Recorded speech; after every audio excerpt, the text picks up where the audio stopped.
I was always a fan of Saved by the Bell. I have the entirety of the show's episodes on DVD and even a poster of A.C. Slater on my wall. I once met Dustin Diamond and had him sign my t-shirt of Screech, and I even started the little-known Belding's bulletin board. Oh, I used to have a GeoCities page with a hit counter and a guest book. Oh, anyway, Belding's bulletin board was a message board for fans to interact. You know, Saved by the Bell, a show about several rambunctious youths getting into all kinds of mischievous pranks. Really hits my funny bone, even though I'm almost 40. When I say I'm a fan, I mean I go out of my way to collect everything Saved by the Bell related. When I heard there was a lost missing episode of the much-touted retro TV series, I knew I had to get my hands on it, whatever the cost. I muddled around eBay digging for episodes of the show. I pawned some of my paraphernalia regarding the show, including a mug with a picture of a bell on it and various jackets with Lisa Turtle's head embroidered on them. She was a mean one. I began to get a little concerned when I noticed one item kept appearing on eBay for 1 cent, being removed with free shipping attached to the title. Lost episode of Saved by the Bell in all caps would show up. I'd click the link and it would be removed. I spent a good 45 minutes diligently refreshing until I finally was able to nab the link and I placed the bid. The reserve had been set at 2 cents and I won the bid immediately. The buyer instantly sent me an email requesting payment and sent me a smiley icon. Emoticon, that's what you people call it. Concerned, I thought nothing of it, thinking it was probably a 4chaner playing a prank on a dedicated fan, using tracking cookies to watch my activity. A week later, a VHS-shaped box came in the mail. It turned out it was the lost VHS episode of Saved by the Bell. I won the bid. The words Asinus Asinum Frycat were written in marker on the front of the VHS slipcase, which means to the buyer beware in Latin. It appeared to be a real VHS created by the show's producers. My hands began to tremble as I saw what looked like a shadowy skull embedded in the background of the slipcase. I read the synopsis. It's a hullabaloo of fun as Lisa Turtle and Kelly Kapowski get into more than a barrel of monkey of fun during their clown presentation at Bayside High. There was a grainy picture of Dustin Diamond in a monkey suit crying with a black eye. Whatever. I put the VHS into the VHS player and pressed play, but the VHS wouldn't start. It was just a black screen. I fumbled around with the cables in the back, struggling to connect the red and white wires when I realized it was playing. A faint outline of someone was smiling in the dark. Oh, for a full 5 minutes, I stared at the image, trying to figure out what I was looking at. And then light poured in to show that Mr. Belding had been smiling alone in his office. He was the principal of the school. He had a beard, looked slightly unkempt and dirty, maybe even a little tousled. Well, I assumed this was just some weird outtake, and the high school shenanigans I knew and loved would soon begin. He had a picture of Kelly Kapowski in a picture frame, which he quickly shoved in his desk, and went over to the door, slamming it shut.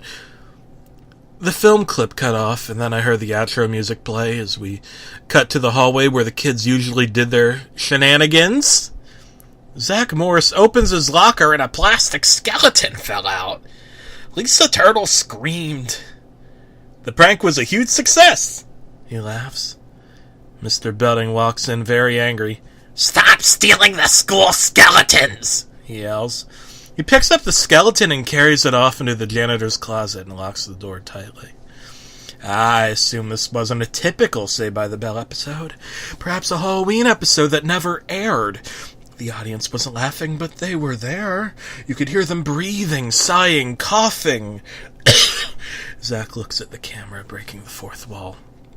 Mr. Belding thinks he can stop my little skeleton prank, but I'll show him. He smiled. He opened his locker, took out a Smith & Wesson .45 with loaded bullets in the chamber. The audio plays that dilemma-sounding music before cutting to the next scene. Was that it?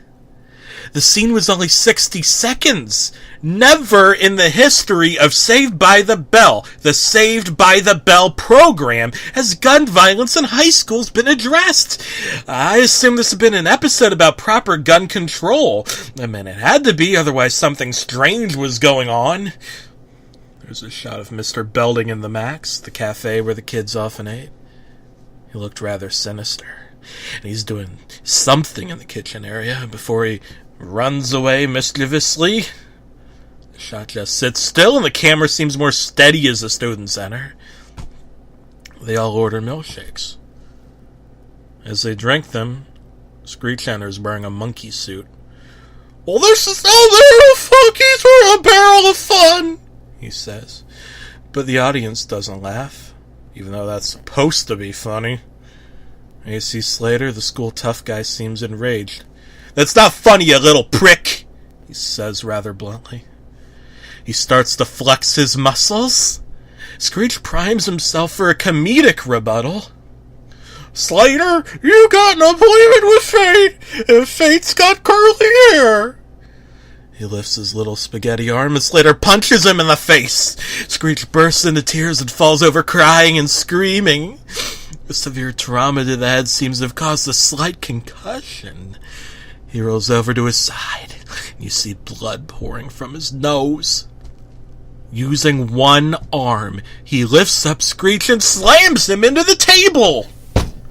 Slater dances around the room, and the crowd cheers him on. He slams Screech's head onto the elevated part of the floor where the show's set would end. "Time to clean the floor, you little fucking Brillo sponge!" Slater laughs and curb stomps him. Screech's neck is clearly broken. He's just lying there in a pile of his own blood, unconscious while the audience continues to cheer. It was odd how well the effects were done. You could see not only blood, but pieces of his brain and cartilage flowing out of his nose. "Someone call a paramedic!" Jesse Spano yelled. But it was too late. Screech was dead. "I bet he'll come back as a zombie," Slater laughed. "You know what they say about nerds. They're obsessed with calculators, and the only protection they need is a pocket protector, if you catch my drift." Slater laughs. Slater dances around the room while party music plays. "All right, you lame-ass N-word. I'm out of here." He picks up a chair and smashed it through the window and left. I was appalled by the use of the word N-word, which wasn't actually censored in the episode. All of a sudden, Zach Morris walked in. He grabbed the milkshakes they were drinking and threw them on the floor. "Don't drink them!" Zach yells. "Mr. Belding poisoned them!" Mr. Belding walks in. He's clean, tidy, not at all disheveled looking. He walks over to Screech's dead body, which is surrounded by flies. "Well, we've had our fun and games today, kids, but I want to talk to you about a serious issue. School bullying is no laughing matter. Every year, millions of people are bullied. They're bullied by time, by faith, by oppression. The things that we cling to for comfort can become shackles that hold us down. Years fly by, decades at a time, and one day you look in the mirror and you're looking back at some old toothless, balding face you don't even recognize." He leans back as a panel in the roof breaks and a skeleton falls out. "Zach Morris!" he yells angrily. He runs over but trips on the puddle of Screech's blood and falls over. He clings to the skeleton as Zach runs in carrying a loaded gun. Zach looks at the camera and talks to it. "Don't listen to him. Gun violence is necessary when you're dealing with the devil." Mr. Belding's eyes become blood red due to color-changing contact lenses. In all likelihood, and the set got on fire as something in the kitchen exploded. Mr. Belding hissed, and the set began to crackle and pop. You could hear the studio audience trying to flee. There was obviously real smoke from the fire pouring in. As the set burned away, Zach pulled the trigger on his gun and shot Mr. Belding several times, creating bloody hole marks, but bullets passed through. Screech somehow got up, his monkey costume frayed, still bleeding with a cracked jaw. Well, I may be bananas, but at least I didn't come to the party dressed as Swiss cheese. The first funny joke. The audience laughed rather loudly, but they were still trying to escape the fire. They all fell on the floor as smoke from the fire filled their lungs, and presumably they all died. You could still hear screaming, but it seemed the set was locked from the inside and that they all burned to death. Oh, I thought it was all over. I was certain it was. The episode wasn't about bullying or teenage pregnancy or rape or even gun control. It was about fire safety. The last shot was just of a more empty hallway with just a few students left. Some memorial with flowers had been set up around the back wall near Mr. Belding's office. But as Slater walked into the hallway, he was full of glee. He talks to the camera. You know, kids, it's always important to know not to mix sugar alcohol in milkshakes with oxidizing agents such as ammonium peroxide disulfate, which is found in common household cleaners. The combination could be dangerous or even fatal, especially when the insular asbestos lining of a kitchen cafe is highly flammable. He smiled. And it's especially important not to do so in a cafe that's embedded deeper than a portion of an old school that doesn't have properly installed fire exits or fire alarms. But it's okay. He smiled. Because I'm saved by the bell.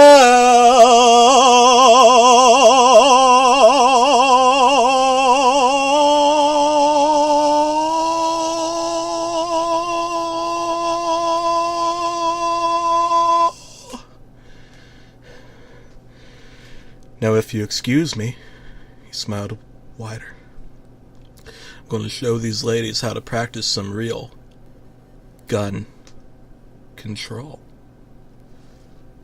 He flexes his muscles and dances next to several skeletons that have been propped up in the hallway. He starts to dance, sway, gyrate on the memorial gravesite as the outro music played.